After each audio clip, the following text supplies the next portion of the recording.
You remember when that game Scorn took like 8 years to develop, only for it to release, and everyone unanimously agreed that while the game looked cool, the gameplay overall was just super lackluster? Well, what if I told you that there was a game that manages to capture that same kind of weird, surrealist art style that Scorn has, while also managing to not just be a glorified walking sim, and it's also built on the greatest game engine to ever grace God's green earth? If that sounds like your kind of game, then stick around, Daddy-O, because boy do I have the game for you.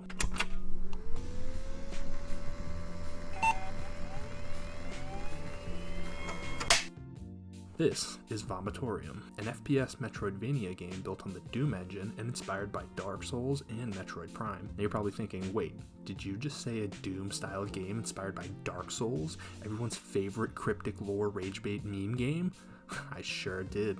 Just like every other game released in the past 6 years, Vomitoreum is inspired by everybody's favorite Japanese business software company. It's got a cryptic story that barely makes any sense, a detailed world full of weird, creepy, apocalyptic visuals, grotesque enemies, wacky weapons, and of course, everyone's favorite, interconnectivity. So what exactly is it like to play Vomitoreum? Well, you boot up the game and get treated to a nice little intro cutscene that explains the bulk of the game's lore. Basically, this giant Lovecraftian god being named Vomitoreum comes down one day and starts infecting everything and everyone it comes across with this horrible plague that turns whatever it touches into monstrous, eldritch abominations. A warrior named Umadermadine comes along and gathers up a bunch of warriors to defeat Vomitoreum. They team up with a group of these wizard-type guys called the Masons, who use life magic to purge the land, and also the demon whores of Concubath, who eat the infection apparently. Anyways, they all get together to fight off the plague brought on by Space God, and Umadermadine uses a sacred sword called Seraphim to send Vomitoreum back into the far reaches of space, saving the world and ridding everyone of the infection. But a year later, the infection comes back, and this time, no one can seem to stop it from spreading. Three groups who defeated the original plague all split up, Umadermadine to his temple far away from the infection's source, and the Concubaths to their airship. But the Masons have other plans. They start experimenting on pretty much any human they can get their hands on in hopes of creating the Nephilim, who's the one who will defeat Vomitoreum once and for all. All of their attempts fail pretty horribly until finally they create you, the true Nephilim, and send you forth to defeat Vomitoreum once and for all. And that's pretty much all you're given to go off of. You're dropped into the game's world and you do a short little movement tutorial before routing up an elevator and talking to one of the Masons. He tells you that he's the last one left and all the other Masons have been calcified. Basically, they've been turned into stone and now serve as just save points. Then he gives you your objectives. Go get Seraphim from Umadermadine and find Eve in the Concubath ship. And that's pretty much it. You're free to explore the world and progress as you please. Now, the first thing you're going to notice is the visuals, which to me is the main selling point of the game. Everything is super weird and creepy looking, while also being like slightly cartoony, but like in a good way. The game's art style clearly takes influence from the work of Zdzisław Beksiński, with the game's title screen even being a direct homage to one of his paintings. The environments are pretty varied and they all have their own unique visual flair to them. You'll get to go through cave systems, graveyards, ruined cities, flesh tunnels, marshlands, and there's even a snow area of all things. All of them look super fantastic, and the game does a really good job of establishing a sense of place for the game's world, and it all just feels super cool and unique. Each environment is also populated by its own set of creatures for you to gun down as you progress. There's a lot of enemy variety here too, and just like the environments, the creature designs are all super cool and fun. From the lower ranks of Umadermadine's grunts on up to the super creepy and twisted monsters you encounter later on in the game. I should also mention that there's a manual for the game on the developer Scumhead's website. It's pretty much a guide to tell you where all the secrets and items are, but it also includes little lore snippets for each area and descriptions for all of the game's enemies. And I love this. I really miss when games would come with manuals like this, and I really wish that more games would take the time to put them out. Even this game hid its manual all the way at the bottom of the developer's website. The manual also includes a short little comic that gives you some nice lore tidbits for Umadermadine, but it's also kind of spoiler heavy, so maybe wait until you've beat the game to read it.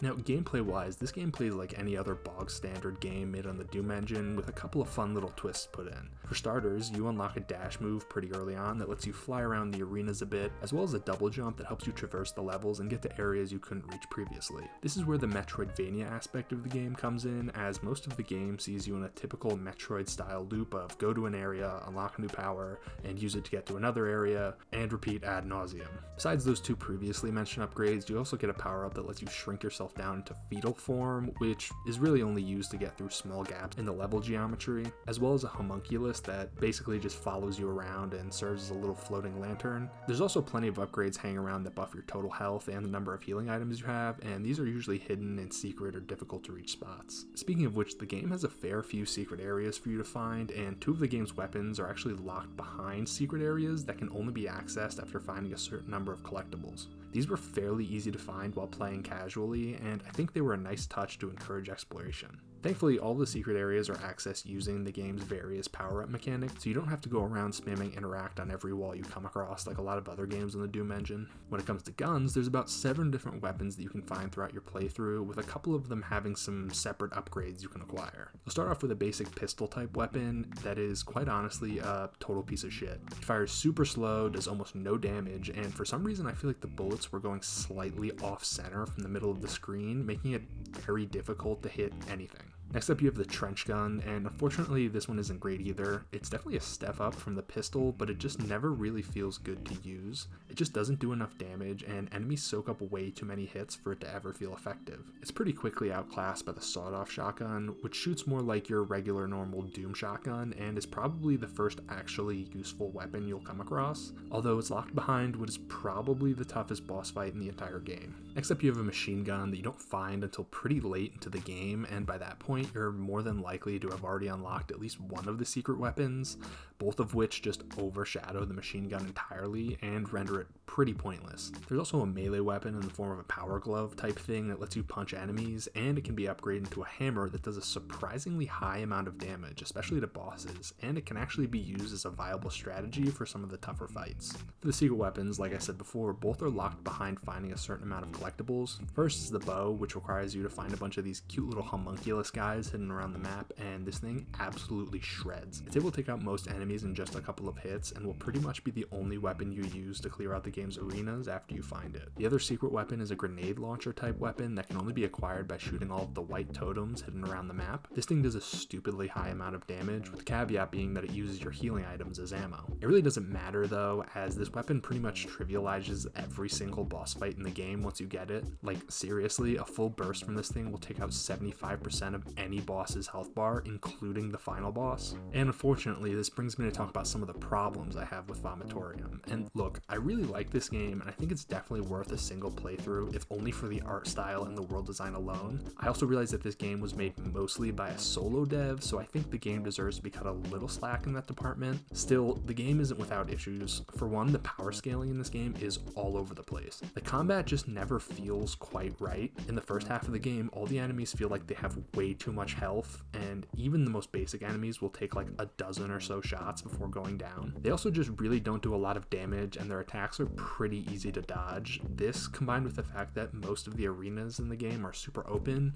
means that you can just usually sit back and pick off the enemies from a distance without being in any sort of danger. This takes away a lot of the challenge from the game and makes combat feel like a bit of a slog, which is a shame considering just how cool a lot of these enemy designs are. I would have personally liked to see the enemies have like half the health they currently have, and I think the game could benefit from just having more enemies in total strewn about. The bosses are easily the worst offender here. They all have these massive health pools, but all of their attacks are just super predictable and easy to dodge, and that means that most boss fights boil down to just circle strafing around the arena and spamming left click until it dies. But after you get your hands on the sawed off, and especially the secret weapons, all of these fights just then become way too easy and can be pretty much completed in less than 30 seconds. And look, I get that secret weapons are supposed to be overpowered because, you know, they're secret, but it's not like they were super hard to find. I found all the collectibles by just playing through the game casually. And all of this is a real shame, since while I do think the game is good in its own right, if they had managed to tighten up the combat a bit, I think this could have easily become one of my favorite games on the Doom engine. Not to mention, there's also a few issues with the game's progression. While the world is technically interconnected with many areas looping back into one another, I still feel like I spent way too much of my time running back and forth across the map trying to unlock the next hardest area of the game. And I get that this is a Metroidvania and that's all kind of part of the process, but this is a fairly short game, and even with me finding all the secrets and 100%ing the game, my playthrough clocked in at just under 3 hours. And I have no issues with shorter gameplay experiences, except that I felt like an hour of my time was spent just navigating back to previous areas to use whatever new power-up I had come across, to then only run all the way back across the map to find something else. I also encountered a decent amount of bugs during my playthrough, like one of the bosses just didn't spawn in correctly, and I also kept getting this bug where my healing items would only work if I wasn't attacking, and I would stop getting health back as soon as I fired my next shot. It happened so often that I actually thought this was part of the game until I restarted the program and the bug disappeared for a while, until it almost immediately started happening again. There also seems to be a lot of problems with the little floating homunculus lantern guy that you're supposed to use to light up dark areas. Using this thing is easily the most frustrating part of the game. There's this one area that's essentially a maze shrouded in complete darkness,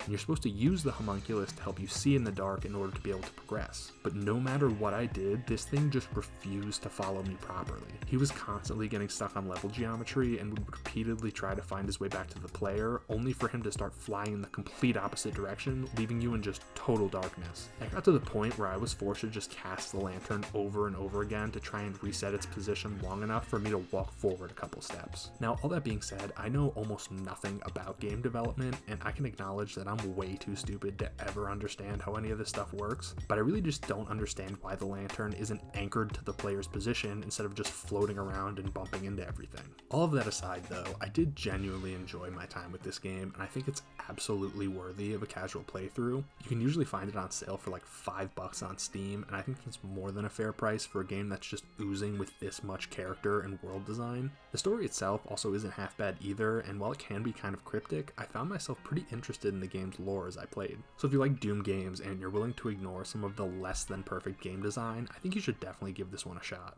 Anyways, thanks for watching. The developer of Vomitoreum has a bunch of other Doom style games that I plan on making videos about soon, so if you'd like to see that happen, consider subscribing and maybe dropping me a like or a comment down below to let me know what you think.